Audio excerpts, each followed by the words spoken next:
Welcome to the world of science fiction stories, and don't forget to like, subscribe, and share the channel. Enjoy the listening. The warship everyone underestimated, until it destroyed them all. The warship floated in the void, a relic of an era long past. The Galactic Federation's finest admiral scoffed at its crude, outdated design.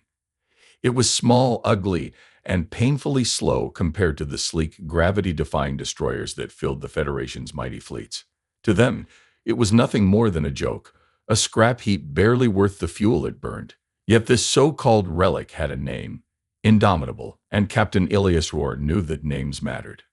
The Federation had laughed when humanity first introduced its warship to the galactic stage. Compared to the advanced plasma shields, antimatter warheads, and hyper-precise targeting systems of alien fleets, the Indomitable was archaic. It relied on primitive brute force technology. Massive tungsten slugs fired at ridiculous speeds, thick armor instead of energy shields, and a crew trained in resilience over automation. They called it inefficient. They called it primitive. They didn't understand. Humanity had spent centuries fighting wars with whatever they had, improvising, adapting, and finding new ways to kill with the crudest of tools. Every empire, every species had its own doctrine. Some favored energy weapons, others used drones or AI-assisted warfare. But humans fought dirty. And now war was coming. The Zelvak Dominion had declared war on the Federation, a brutal species of conquerors who had no use for prisoners or negotiations. Their fleets were vast, their technology terrifying. One by one, Federation worlds burned, their sleek, graceful warships shattered under the relentless advance of the Zelvak. Every battle ended the same way. Federation forces routed, their once mighty fleets reduced to wreckage, their admirals unable to comprehend why their superior technology was failing them. Rohr had watched the reports. He'd seen how the Zelvak exploited weaknesses, how they adapted faster than any species the Federation had ever faced. Their energy-based weapons fried delicate shield systems. Their ships outmaneuvered every automated targeting system. Their fighters disrupted enemy formations with vicious precision. The Federation was losing, and now they were desperate enough to call on the one thing they had mocked. Indomitable had been stationed at a remote outpost, forgotten and neglected. When Rohr got the call to join the war effort, he knew what it meant. They were running out of options. They were throwing everything they had at the enemy, even the ship they had once ridiculed. Fine, let them laugh. As Indomitable jumped into the contested sector, surrounded by the broken husks of Federation ships, the Zelvak turned their weapons toward it, expecting an easy kill. They had no idea what was coming. The first volley from the Zelvak ship slammed into Indomitable's hull, but there were no shields to short out, no delicate systems to disrupt. The armor held, reinforced with layers of thick, primitive metals that absorbed the impact. Unlike the Federation ships, which relied on sophisticated energy redistribution, Indomitable had been built to take a beating and keep firing. And fire it did. The kinetic cannons roared to life, launching tungsten slugs at speed so high that even the Zelvak's advanced defense systems couldn't react in time. One enemy destroyer crumpled like a tin can, its hull torn apart as raw kinetic energy shredded through it. Another ship's engines exploded, sending it spiraling into the wreckage of its allies. The Zelvak scrambled, trying to adjust their tactics, but they had never fought anything like this. Indomitable didn't fight like the Federation. It didn't use elegant formations or predictable strategies. It fought the way humans had always fought, ruthlessly, relentlessly, with a brutality that defied logic. The warship they had laughed at was now the only thing standing between them and total annihilation. And Captain Ilias Rohr had no intention of letting them win. The Zelvak fleet hesitated for the first time. They had spent years studying the Federation's war doctrines, predictable, precise, and logical. Every Federation ship followed carefully programmed attack patterns. Every fleet engaged with a cold efficiency that was easy to counter. But Indomitable, it was chaos incarnate. The ship's massive railguns fired again, unleashing another barrage of hyper-accelerated slugs. One Zelvak battleship tried to maneuver away, but it was too slow. The first slug punched a hole straight through its hull, leaving a smoking, molten gap where its command center had been. A second slug followed, tearing through its reactor core. In an instant, the ship detonated in a violent explosion, sending debris scattering in all directions. Rohr grinned. "How's that for primitive?" he muttered. The Zelvak adapted quickly. their remaining ships breaking formation, trying to surround Indomitable. Plasma bolts and particle beams rained down, scorching the warship's hull. Unlike Federation ships, which relied on energy shields to absorb incoming fire, Indomitable took every hit head-on, shrugging off attacks like an old battleship from Earth's past wars. "Damage report," Roar barked. "Armor's holding, Captain," Lieutenant Vega responded, her fingers flying across the control panels. "We've lost a few external sensors, but the hull integrity is still at 92%. "Good," Roar said. "Keep firing. Aim for their engines. Hit them before they can run." The gunners complied, unleashing another deadly salvo. One Zelvok cruiser tried to bank away, but a tungsten slug tore through its propulsion system, sending it tumbling helplessly through space. Another ship took a hit to its weapons array, its plasma cannons erupting in a chain reaction that engulfed half its hull. The Federation ships that had survived the initial assault, damaged and barely operational, watched in stunned silence. For years, they had been taught that kinetic weapons were outdated, that brute force had no place in modern warfare. Yet here was Indomitable, proving every tactical expert in the Federation wrong. "Captain Roar," a voice crackled through the comms. It was Admiral Venn, the highest-ranking Federation officer still alive in the sector. "Your ship, what the hell is that thing?" Roar smirked. "A warship," he said. "A real one." The Zelvek were in full retreat now, their surviving vessels breaking off and fleeing towards the outer edges of the system. They had underestimated the humans once. They would not make that mistake again. But Roar wasn't done. "Helm," he ordered, "pursue and destroy.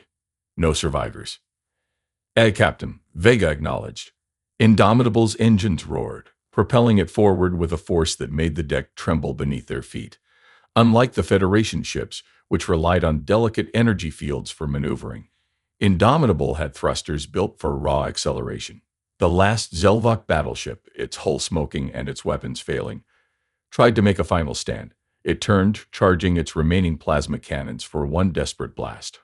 Roar's lips curled into a wolfish grin. "Fire." The final kinetic round struck dead center. For a moment, there was silence.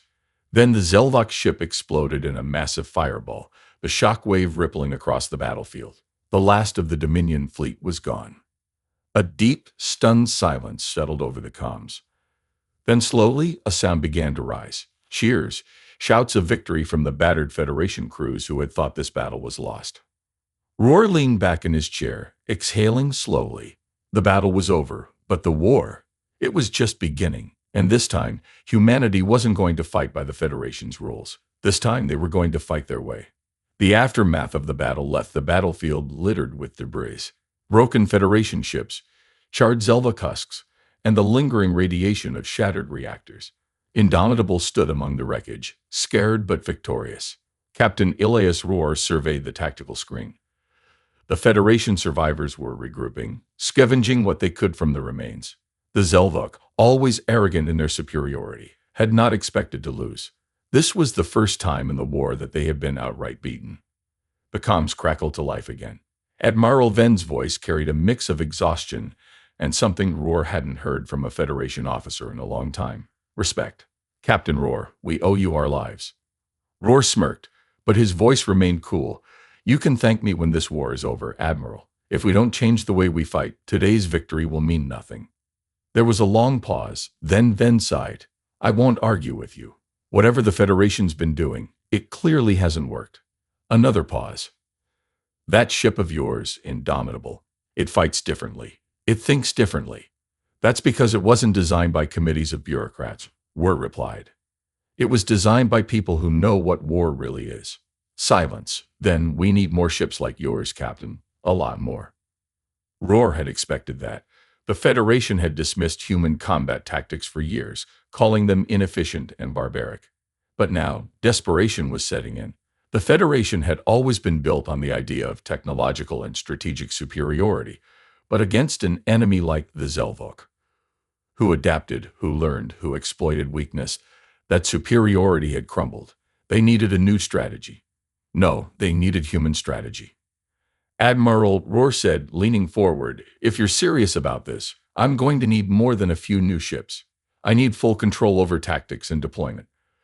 The Federation's way of war doesn't work. You let me fight my way, or we lose this war." Another silence, then a deep exhale. I'll talk to High Command. Roar knew what that meant. The bureaucrats would fight it.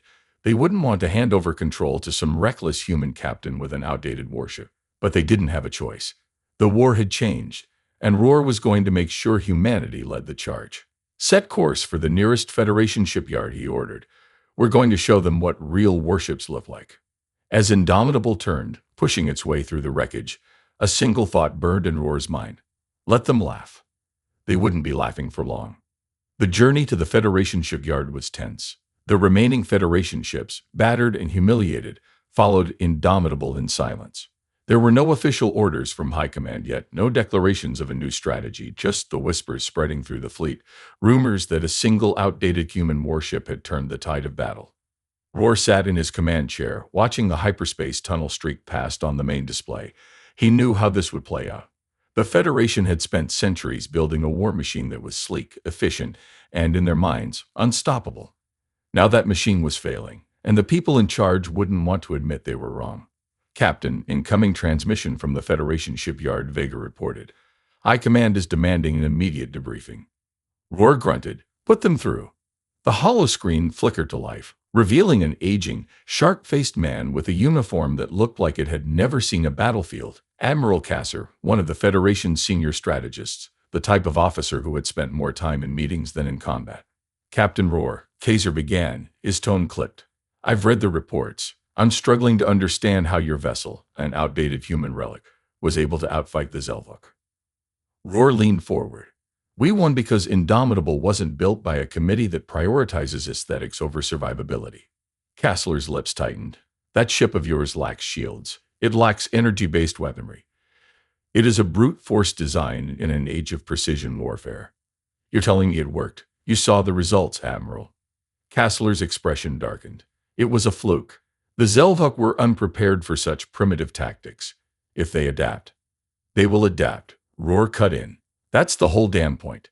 They've adapted to every strategy the Federation has thrown at them. That's why you're losing. But what they haven't adapted to is human warfare. Kaiser scoffed. Human warfare? You mean your people's obsession with brutality? Roar smirked. I mean fighting to win, Admiral. The Federation fights by rules. Humans fight to survive. Kassler hesitated. He wasn't used to being challenged, but Roar could see the doubt creeping in. High Command is not ready to embrace this kind of thinking, Kaiser finally said. But given the state of the war, they are willing to consider modifications to our fleet doctrine. Roar shook his head. Modifications won't cut it. You need an entirely new fleet.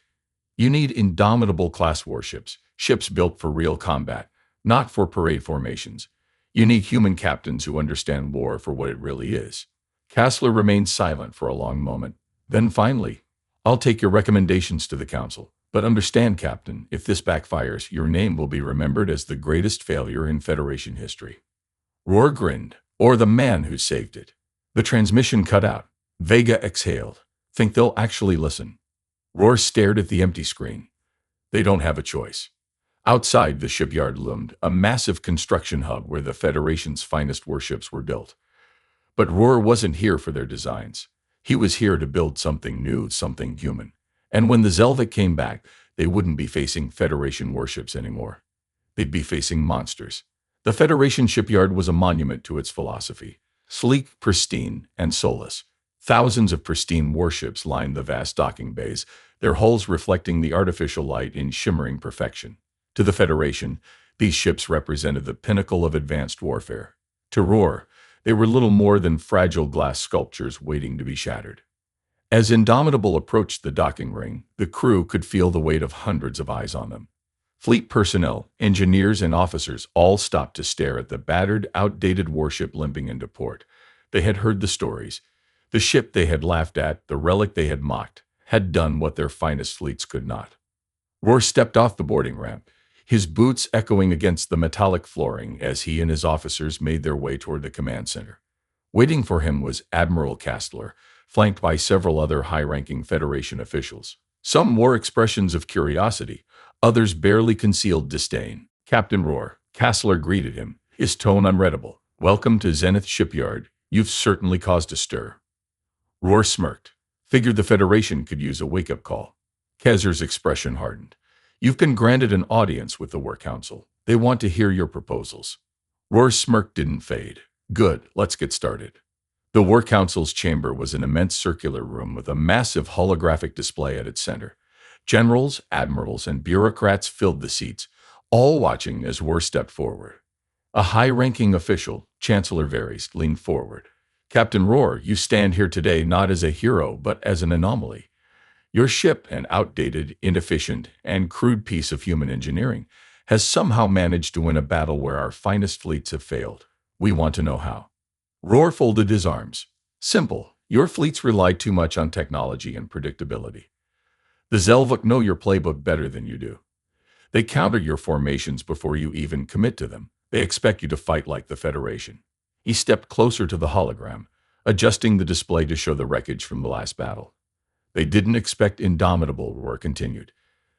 They didn't expect a ship that doesn't rely on delicate shield systems, that shrugs off their energy weapons with brute force armor. They didn't expect kinetic weaponry which bypasses their countermeasures entirely.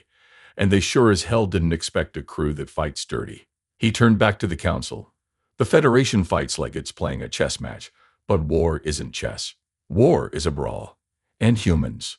We brawl better than anyone.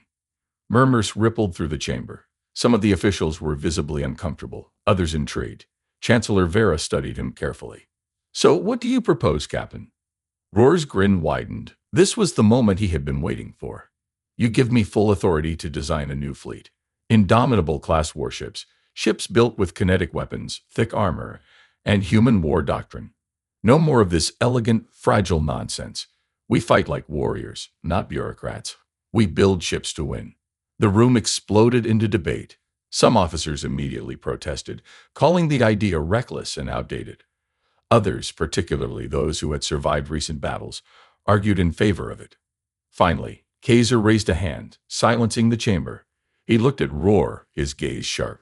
One ship proving itself in a single battle does not justify an entire shift in doctrine, Kastler said. We need proof that your tactics will work on a larger scale, that your brute force approach isn't just a fluke. Roar nodded.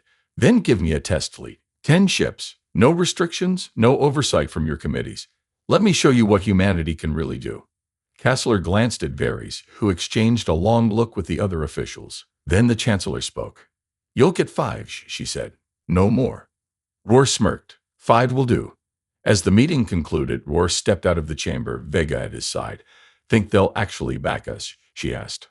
They don't have a choice, Roar replied, looking out at the shipyard. Because the next time the Zelvuk attack, we won't just fight them. He clenched his fists. We'll make them fear us. The shipyard's construction bays, once filled with sleek and delicate Federation cruisers, were now home to something new, something terrifying. Roar stood on the observation deck, arms crossed, as he watched the first of the Indomitable-class warships take shape. They were ugly by Federation standards.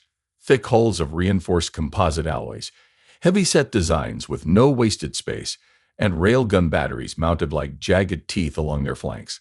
They weren't built for maneuverability or grace. They were built to kill. Behind him, Admiral Kastler approached, his face a mask of controlled skepticism. You got your warships, Captain, Kaiser said. Now what? Roar smirked. Now we test them the only way that matters, in combat. Kastler's lips thinned. We don't have the luxury of time. The Zelvuk will return, and when they do, they'll come in force. Good, Roar said. That means we won't have to go looking for them. Kastler exhaled through his nose. I don't like this. The Federation has rules, Captain. We don't fight like barbarians. Roar turned to him, his grin fading. Then you better hope your rules don't get us all killed. Kastler said nothing. The construction continued at a breakneck pace. The Federation, desperate for results, allocated every available resource to the project. Within weeks, the 5 warships were operational. Each bore the same brutal design as Indomitable, thick plating, oversized kinetic weapons, and redundant systems that ensured they could take a beating and keep fighting. Roar handpicked their crews, bringing in humans and battle-hardened Federation officers willing to throw out old doctrine. He drilled them relentlessly, forcing them to unlearn the pristine, careful tactics they had been taught and embraced something more brutal, more human. When the Zelvuk returned, they came with an armada, over 50 warships, more than enough to wipe out the remaining Federation defenses. Their confidence was absolute. They had won every battle before this. They didn't realize they weren't fighting the same Federation anymore.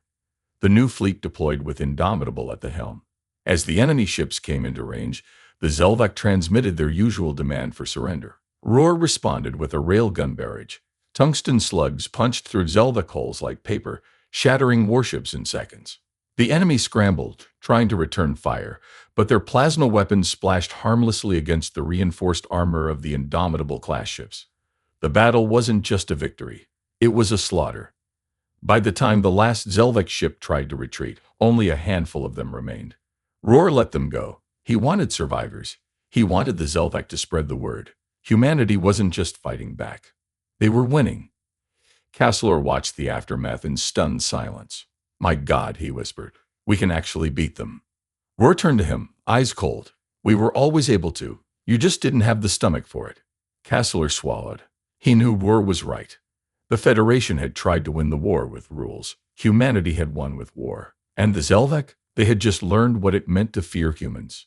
The Zelvak retreated, their once mighty armada reduced to scattered wreckage drifting through the void. The battlefield was silent except for the crackling remnants of their shattered ships. The Federation had never seen a victory like this. Overwhelming, brutal, and absolute. But Roar knew better than to celebrate. On the bridge of Indomitable, the crew stood in stunned silence, the reality of what they had just done sinking in. The Federation had spent years losing battle after battle, watching their worlds burn. Now, in a single engagement, 5 human-designed warships had shattered an invasion force 10 times their size. It wasn't just a victory, it was a message. Vega turned to Roar, her face unreadable. "They ran. We actually made them run." Roar nodded, "And that scares them more than losing." The Zelvak had never retreated before. Their entire species thrived on conquest, on domination. They never encountered an enemy that didn't crumble before them, until now. Kedger's image flickered onto the holoscreen. For once, the Admiral had no criticisms, no doubts, only the look of a man who had just seen everything he believed in shattered. "You did it," he said, almost in disbelief. "They were slaughtered. They had no chance. They'll be back," Roar said flatly. "And next time, they won't underestimate us." Castler hesitated. "The Federation High Council has already seen the battle.